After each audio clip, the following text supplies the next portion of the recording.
plus, je ne vole plus, je ne triche plus, je ne bois plus, je ne fume plus, je ne fais plus ces choses. Amen. Je commence à marcher dans la direction contraire. Tu dis, pasteur, c'est difficile, c'est impossible. Oui, c'est difficile et c'est impossible charnellement. Mais avec l'aide de Dieu, si tu prends la décision, Dieu vient et il commence à t'aider à marcher dans cette nouvelle voie. Tu ne vas pas marcher tout de suite en courant. Oui, tu vas peut-être marcher, tomber, trébucher, te relever, mais tu marches dans la bonne direction. Et tu marches dans la direction de l'alliance.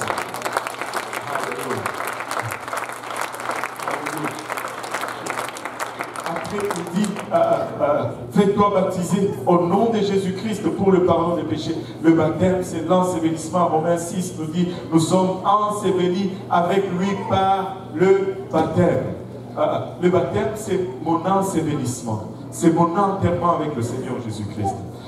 Si vous regardez, là de ce côté-là, il y a un grand couteau comme ça. Là. Il y a un grand couteau. Parce que quand je te baptise, j'ai les yeux grands ouverts. Si ton orteil ne rentre pas dans l'eau, je vais te donner une option. Ou je coupe l'orteil, ou je te rebaptise avec ton orteil. Parce que je ne veux pas que tu manques le ciel à cause de ton orteil. Parce que tout doit rentrer dans l'eau pour que tout puisse appartenir à Christ. C'est juste une blague, il n'y a pas de couteau là. N'ayez pas peur. Venez vous faire baptiser, il n'y a pas de couteau. Amen. Mais je veux vous faire comprendre que c'est tout simplement un ensevelissement. C'est pourquoi il y a une piscine, il y a assez d'eau pour que vous soyez complètement recouverts d'eau. Ce n'est pas une aspersion, c'est une immersion. Amen.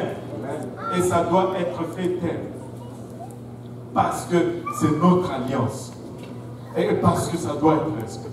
Et après, si tu sors de là et que tu lèves tes mains, tu adores le Seigneur Jésus-Christ, non pas avec ta tête, pas une adoration mécanique, mais une adoration qui vient de tes entrailles. Tu verras que ta langue va commencer à aller. Tu vas commencer à dire Alléluia, Alléluia au début. Mais quand ça va commencer à venir de là, ton Alléluia va commencer à être lourd. Ton Alléluia va commencer à être glissant. Ton Alléluia va commencer à être plus comme toi tu le dis toujours, mais comme l'Esprit veut que tu le dises.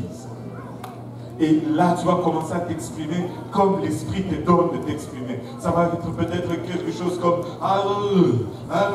et puis après, cette langue va aller et tu vas parler en d'autres langues comme l'Esprit te donne de t'exprimer. Et c'est ça l'évidence du Saint-Esprit. Et la Bible nous dit la promesse est pour vous, pour vos enfants et pour tous ceux qui sont au loin, en aussi grand nombre que le Seigneur, notre Dieu, les appellera. Ça veut dire, alléluia, qu'ils viennent de loin, alléluia, ou qu'ils soient de près, ils peuvent rentrer dans l'alliance.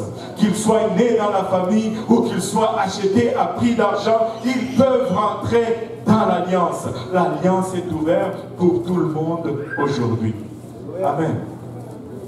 Amen. L'alliance est ouverte pour tout le monde aujourd'hui. En nous levant tous ensemble.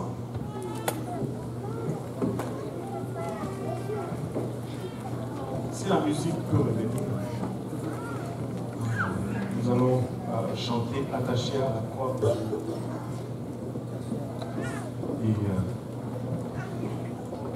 nous allons commémorer ce que le Seigneur a fait. Et dans cette commémoration, ou après la commémoration, la puissance du Seigneur va tomber sur nous. Et des miracles, des prodiges vont prendre place. Les corps malades vont être guéris. Parce que nous allons nous rappeler que c'est par ces mêmes blessures que nous sommes guéris. Des gens vont être délivrés.